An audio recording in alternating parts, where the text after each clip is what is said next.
เงียบอีซีตั้งแต่เช้าจนสวยพี่น้องเอ้ยจากนางเป็นหยังหลายมือมานี่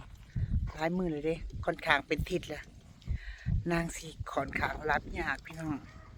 นอนกะกินข้าวแรงแล้วสิเนาะทุ่ม2 ทุ่มจะคือเขานอนแล้วแล้วก็บ่หลับดิพี่น้องบ่หลับนอนจังได๋ก็บ่หลับบ่ได้คิดหยังก็บ่ได้คิดหยังก็บ่ได้คิดฟังเพลงสวดมนต์กับพุ่นละฮอดตี 3ตี 4ตี 5แต่ละมื้อนะตี 4ตี 5ค่อนหลับแล้วก็ตื่นสวยบัดนี้มันมานอนช่วงเช้าอันดิแล้วก็สวยๆแล้วก็ตื่นแล้วก็ตื่นมาก็บ่ค่อยมีเหงื่อมีแห้งเมื่อยล้าลอยมันสิฮอด50 ปี กะสวัสดีนะจ้าสวัสดีจ้าอันว่าพื้นนอนบ่หลับกินบุเสบนอนบ่หลับนั่นว่าฮันแน่คิดฮอดผู้ป่าหรือบอกบ่ได้คิดน้องบ่ได้คิดเอาเรื่องถึงเรื่องนั้นมันก็คิดอยู่คิดก็คิดชวนคิดนั่นแหละแบ่งแยก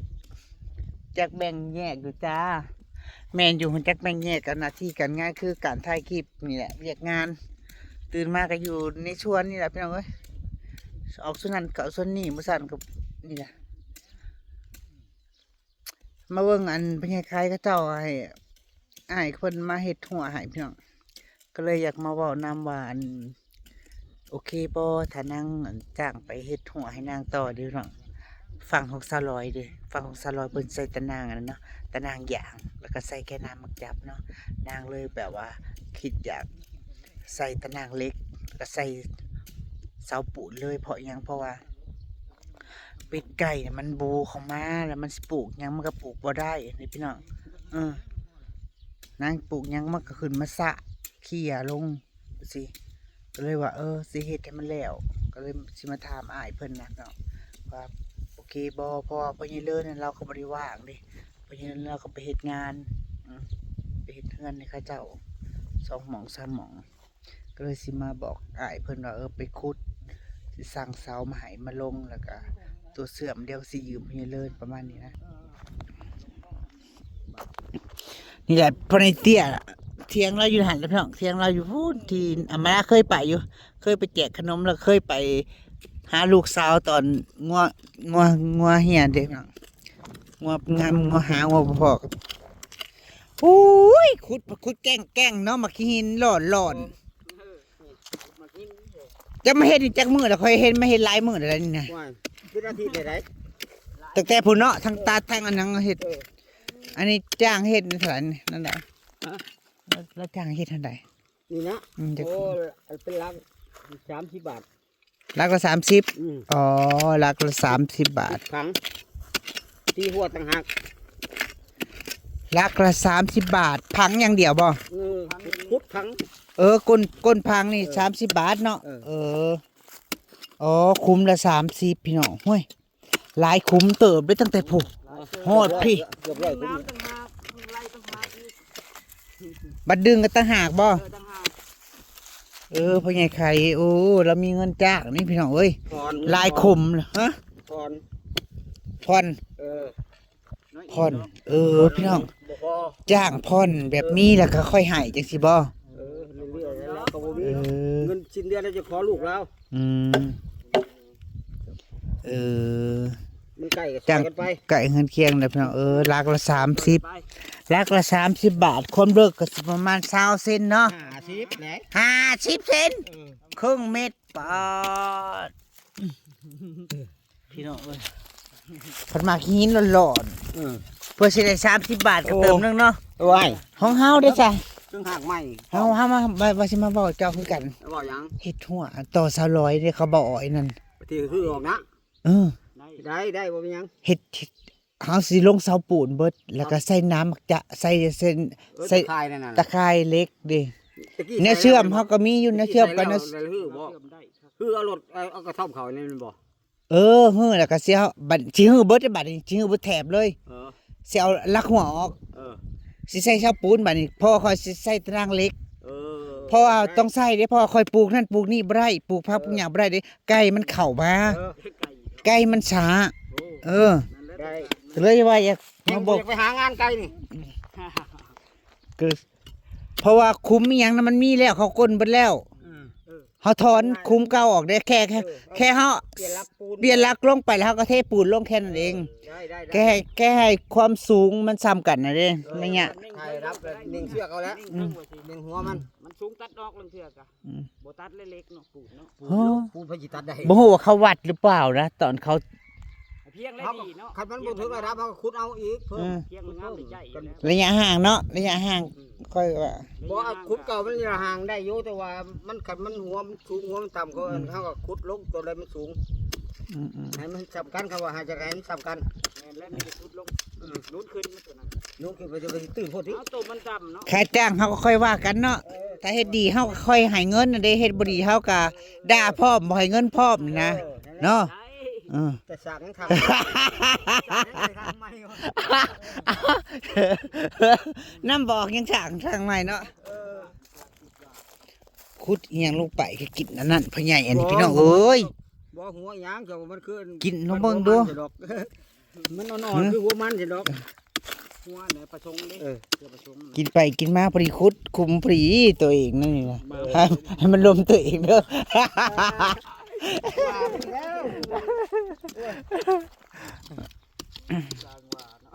เกี่ยมมาลาเลยบ่ว่าได้เนาะเฮ็ดระบบกบน่ะ พี่น้องเพิ่นเอิ้มเนาะกบมากบเพิ่นว่า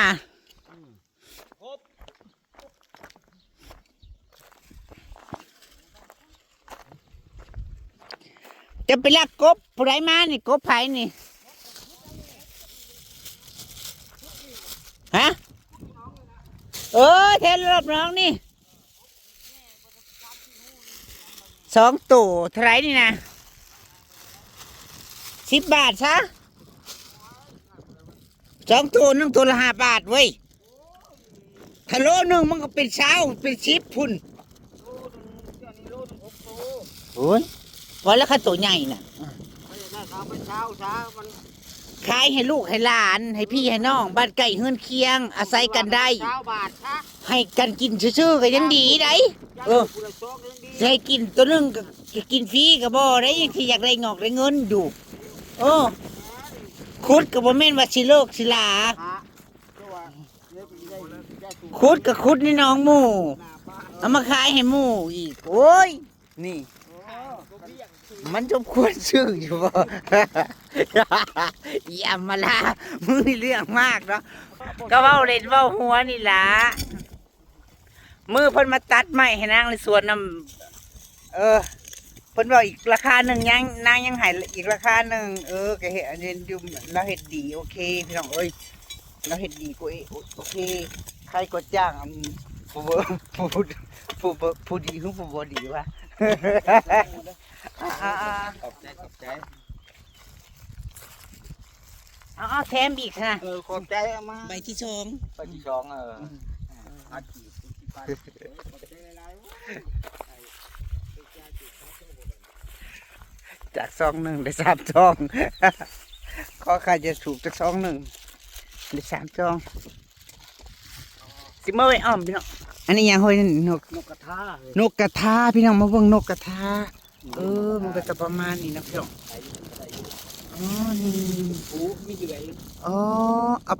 ไปต่อบ่เฮ้ย ไปต่อนกต่อน กต่อพี่น้อง หมานกินมาเป็น100กว่าโตบ่ โอ้ นับกลัวอีก400โตเลย ว้าแล้วเฮาก็กางเข่งไว้บ่ กางเกงไว้ แล้วมันเอิ้นล่ะมันก็โมก็สิมาอ๋อ เทื่อนึงกันเตอ8โตเทื่อนึงบ่เดียวนะ ถูกมาเป็นหมู่เลยเนาะ 8 โต หลังปากไว้นะคือ8โตโอ้ ห่วยกระตัวผู้คือกันนี่มันมาน่ะ ตัวแม่ถึงเบิด บึ๊บพอได้ขายเลยนะเฮ้ย บอด เฮ้ยมันสิดับเลยเฮ้ยโต ดับเลยดับบัด ดับได ดับ มาแต่ละหมู่น่ะ โอ้ย แล้วถ้าเฮาไปหาไปซ้ำๆมองเดียวกันดูๆกันมันก็บ่ค่อยมีเนาะ บ่มีแล้ว มันดับ บ่มี ต้องหากินไปเรื่อยๆเนาะ มีแต่คันมีคือว่าแล้ว อืม ไปก็แม่นได้รถนะ คำมันมีน่ะแม่นบ่ นกกระทานี่บ่ย่านนะไผอยากได้ว่านกตัวนี้อยู่ในป่าเฮาอยากได้นี่มีราคาเฮาไปเอาหอยได้รถ เอ กั อบ นกตัวนั้นเรื่องของเฮา เออ เฮาบ่ย่านว่านกในป่านะแบบอยากได้ตัวนี้เด้นะ อืม มีพวกนกกระทาอยากได้ก็บอกเขาว่าในหันในนี้ เอาตัวนี้ไปจัดการนี่เขามาโลด มันบ่เข้าถึงที่ต่อบ่เข้าเฮาก็เอาได้นะนกนะ อ๋อ มีวิธีของ เซียนน เรา กเซียนนก นี่ที่ของ เฮ้ยมันสิดับเต็งมาจัดการซะตัวนี้นะปิ้งซะ ได้ เอาเมื่อให้เต็งปิ้งซะ บ่ได้ จากเต็งบ่กินนกเต็งก็สิกินอ่ะ ลูกเอาน้อยสิไปขาลูกนอนเฮียงกันอยู่กูมือ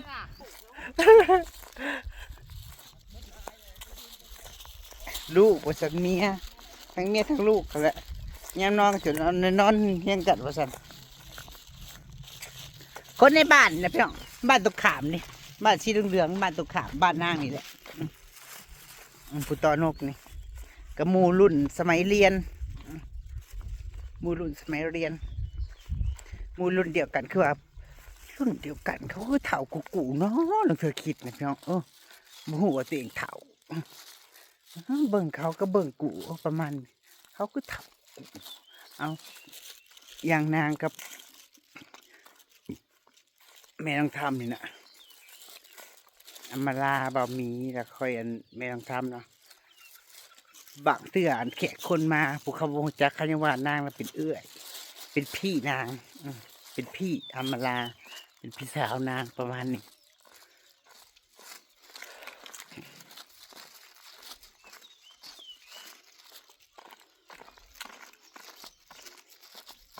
สิเข้าไปบ้านนายก่อนพี่น้องจ้าไปบ้านนายก่อนนะย่างก็ไปเบิ่งเขาพังหัวเด็กกบมากินแรง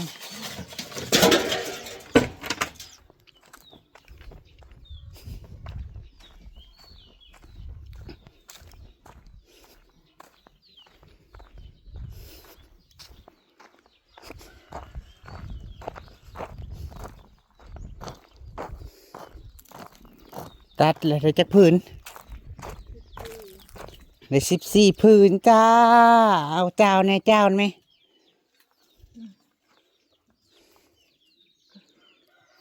สั่งจองเข้ามาเด้อจ้า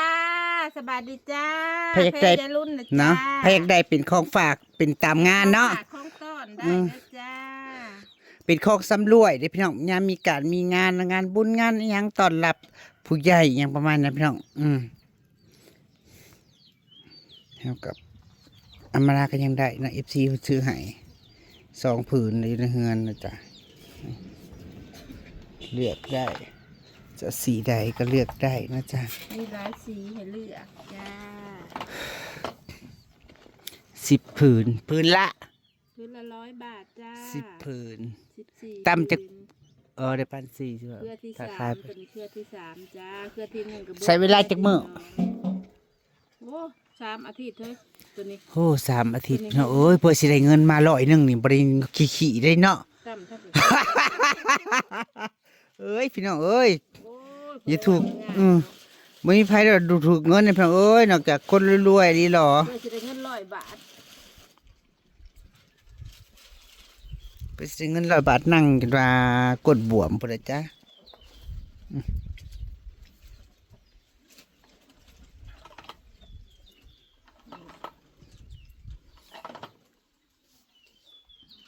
เครือมันหุ่งแล้วก็สีมันแจ่ม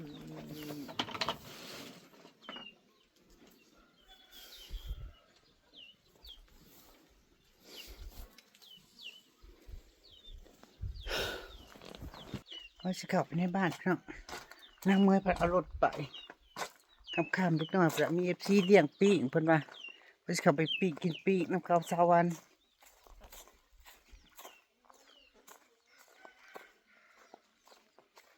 ย่างไปเล่นน้ำกูแฝดก่อน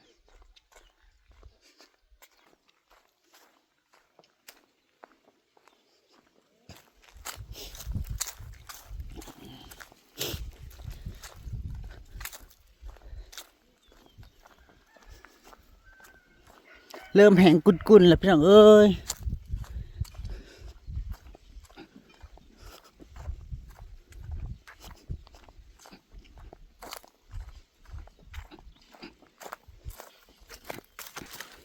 พยายสร้างมาจัดการให้พี่น้องมาจุด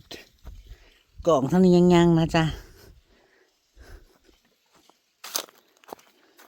มาสร้างเพิ่นมาจุดให้ก็จะได้มาจุดใหม่อีกคอนนี่แต่มันก็ยังเป็นอยู่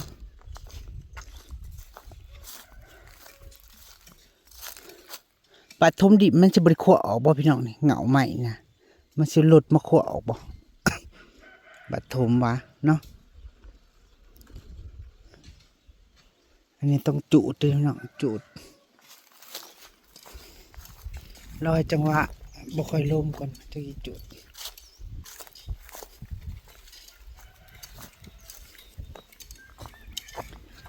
ของใส่ไก่บรรลัยนางโอ้ยไปเอาพยางเมื่อวานไปติดต่อพยางกับบ่ได้เดี๋ยวพี่น้องวันนี่สิมาเคลียร์ใหม่อยู่จ้ะสิหากินตบมาโปะมองมันคลองนะมาโปะแล้วก็สิเอากระสอบปุ๋ยมันแหลบท่านมายามใดก็ยังคือเก่าอีกปัจจุบันอีกจ้าก็คือเก่าจะเฮ็ดจังไดล่ะกระถาพยางก็มาคิดว่าถาพยางมากขวดเลยความคิดนะฮะ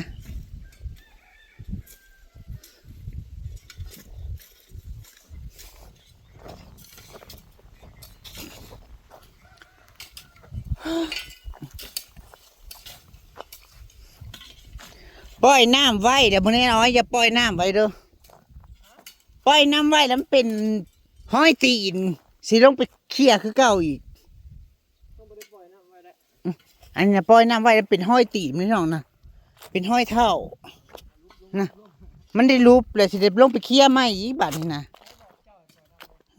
หลายคนบางคนก็ปล่อยน้ำไว้ให้มัน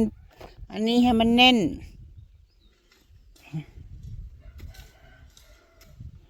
แม่นยุปล่อยลงผัดลงไปเหยียบพันดีพี่น้องมันก็เลยเธอลงไปเอานั่นเอานี่อันดีมันก็เลยเป็นห้อยแบบนี้สิจุดอะไรจะเกิดก็ปล่อยมันไปเมื่อยดิ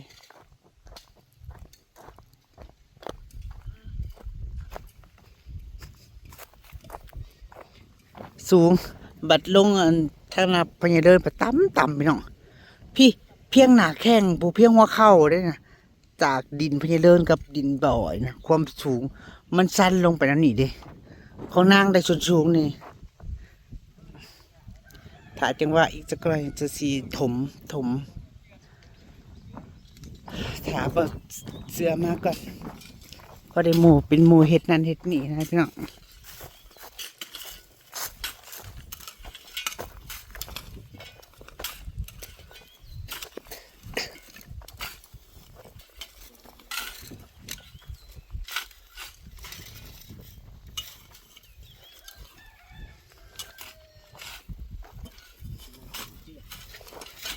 แน่คลองบ่ออ่อยผัดโอเคอยู่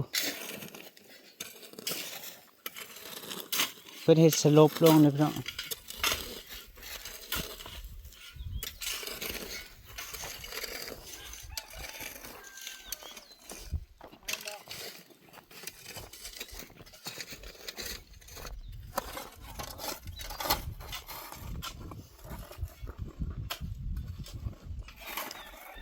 ไอ้พยางติดต่อทั้งใดแล้วพยางได้แล้วยังบ่ป้าไปซื้ออยู่ไทยปะเข็มมาละอันอยู่ในสนุมานบัดมือตลาดเขาก็ไปซื้อมึงไปสิไปเอาใส่สั่งสิสั่งเอาบ่สิสั่งเอาบ่มีเล่นจำหลานมันก็มีแล้วเฮ้ยไปแล้วไปเบิ่งเมื่อวานนี่มีบางหนึ่งมีก้อเดียว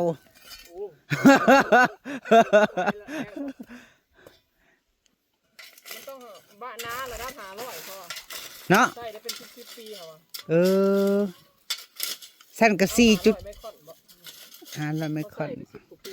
400จังสิมันก็นายเนาะ500ถ้าเฮาบางเขาก็ใส่2 สั้นประมาณเนาะเขาเอาทางที่ดีก็เอาน้าลดเนาะ ต้องสั้นบ่เอาตัวน้าเลยเหรอที่ขั้นใส่ได้หรอ2สั้น อันนี้มันปลูกบริญญาก็ดีปลูกพืชไปแล้วก็จบอันนั้นที่ปลูกมหันต์ลองคิดเยอะเขาไปเบิ่งในเพจเขาในอันนี้เขาพาปลูกมันสิยากมันสิมายากมองมันตีโค้งนี่มันจะไปพับผายาก ก็ อืม โค้งมาแล้วก็พับผ่าเขาตัวบอลโค้งพับตัดแล้วก็พับเห็นเขาเห็ดอยู่ไม่ยากดอก ตัดแล้วก็ทากาวเนาะตัดออกแล้วทากาวแล้วค่อยมาติดไหม บ่คนมาพับนี่เนาะมันโค้งปุ๊บเขาพับม้วนปุ๊บพยายามมันก็สิมาก่ออยู่ในแจมัน อืม มันก็สิมันวันแจเจ้าก็พับเขาเราม้วนไว้ก็ได้เชี่ยนะหรือว่าแบบวิธีนึงก็ตัดต่อก้าว เนาะตัดต่อกาวนั่นก็ดี สุดท้ายผ่าซะอันนี้มันบ่มีตัวเขาหนาที่มันกว้างเลยนะมันสุดฮอดแต่4 เมตร แม่น เขา ค่ะ ต้องสั่งตั อัน ด นั้นก็มีแต่4 เมตรกว้างๆเลย4 เมตร เท่านั้น จะสั่งตัดอย่างเดียว ตัดแล้วเขามาทากาวติดเอาเนาะ บ่ข้อไม้สั่งตัดนะคือเขาอยากได้จักเม็ดเขาก็สิตัดให้สั่งเขาเฮ็ดให้นะคันเฮาบ่อยากสั่งเขาตัดก็ซื้อเอาเป็นม้วนมาแล้วมาต่อกาวเห็นเขาลงในคลิปแล้ว ที่ก็ต่อกาวเห็นอยู่นั่นก็เรื่อย เอาเลยมันไปพุ่นก็สิได้สั่งเขาคือว่า ๆแล้วก็มีเอื้อยเพิ่นว่าโอ้ยใครมันยากมันนั้นเธอก็ทมซะหมอโคตรนี่โคตรนั่นโคตรนี่ทม มองมันตรงก็บ่ทมเด้ก็ได้เพื่อสิไปขุดดินลงไปทมได้อีกเนาะบ่แม่นขี้ มันเผื่อที่มันแจ็บอีกมันบ่ยากนะคือว่ามันก็ไม่สามารถต่อกาวได้อย่างเงี้ยนี่คิดเขาเห็นต้องมันขดอย่างเงี้ย ไปหาทางไปหาก็ได้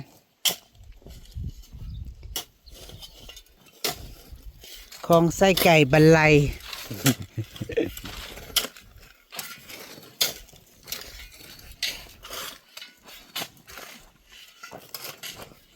พ่อกับแม่ช่วยประชาชน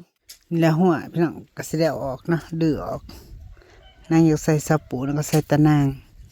เพราะหยังเพราะว่าไก่เกยมาสะเตะเล่นมาอีกมะม่วงกำลังติดของใส่ไก่ใส่เกยก็บ่ได้ตรงบ่ได้เต่งโอ้ยใส่ไก่เป็นไรก็ยังบ่ได้อันนี่ดอกเพิ่นว่ายังบ่ได้แปลนดอกก็สิยังหกแน่เด้อจ้ะ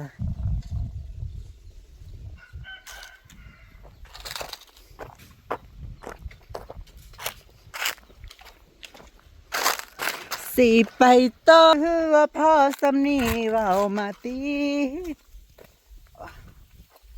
เพียงจ๋าแสนสำนีจ้าสวัสดีค่ะ15 วันในนี่ก็แนวพริกมะเขือไว้ก่อน